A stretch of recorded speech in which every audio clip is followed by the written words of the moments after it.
మీకు గతాన్ని గుర్తు చేయదలుచుకున్నా. ఆనాడు హోంమంత్రి మహమూద్ అలీ గారు అక్కడికి వెళ్ళి ముఖ్యమంత్రి గారిని కలవడానికి వెళితే ఒక హోంగార్డు మీకు అనుమతి లేదు, మీకు ప్రవేశము లేదు, మిమ్మల్ని లోనికి రానివ్వము అని చెప్పి వారిని అవమానించి ఒక హోంగార్డు హోంమంత్రిని వెనక్కి తిప్పి పంపించిన చరిత్ర పుటలలో నిక్షిప్తమై ఉన్నది. ఆనాటి ఆర్థిక మంత్రి, ఆనాటి వైద్య ఆరోగ్య శాఖ మంత్రి ఈటెల రాజేందర్ గారు ముఖ్యమంత్రిని కలవడానికి అక్కడికి వెళితే అక్కడ ఉన్న పోలీసు సిబ్బంది మీకు ప్రవేశము లేదు, మిమ్మల్ని నిషేధించినము, మీకు అర్హత లేదు, మీకు ఆ స్థాయి లేదు అని చెప్పి ఈటెల రాజేందర్ గారిని ఆ ప్రగతి భవన్లకు ప్రవేశం లేదని తన సహచర మంత్రిని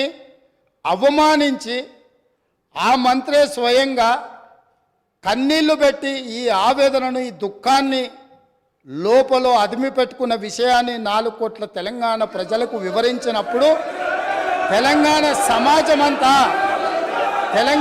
సమాజమంతా దీన్ని గమనించింది. ఇదే కాదు, ప్రజా యుద్ధ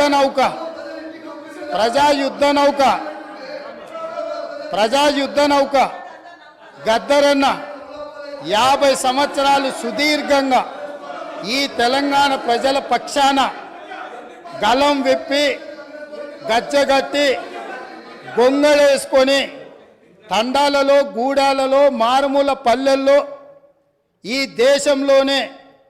100 కోట్ల ప్రజలను ప్రభావితం చేయగలిగిన గద్దరన్న ఆనాటి ముఖ్యమంత్రి గారిని కలవడానికి ఆ ప్రగతి భవన్ గేట్ల ముందు ఎర్రటెండలో మండుతుంటే అక్కడ గంటల కొద్దీ నిలబడితే ఈ తెలంగాణ యుద్ధ నౌక, ఈ తెలంగాణ పోరాటానికి, ఈ తెలంగాణ ప్రజల యొక్క ఆత్మగౌరవమైన గద్దరన్నకే ప్రవేశం లేని ప్రగతి భవన్ను ఇవాళ బద్దలు కొట్టి నా 4 కోట్ల తెలంగాణ ప్రజలు ఎప్పుడు కావాలన్నా ఎక్కడికి వెళ్ళాలన్నా ఆ ప్రగతి భవన్లు గేట్లను, ఇనుప కంచెల్ని బద్దలు కొట్టిన ప్రభుత్వం మా ప్రభుత్వం, ప్రజలెన్నుకున్న ప్రభుత్వం, ప్రజా ప్రభుత్వం.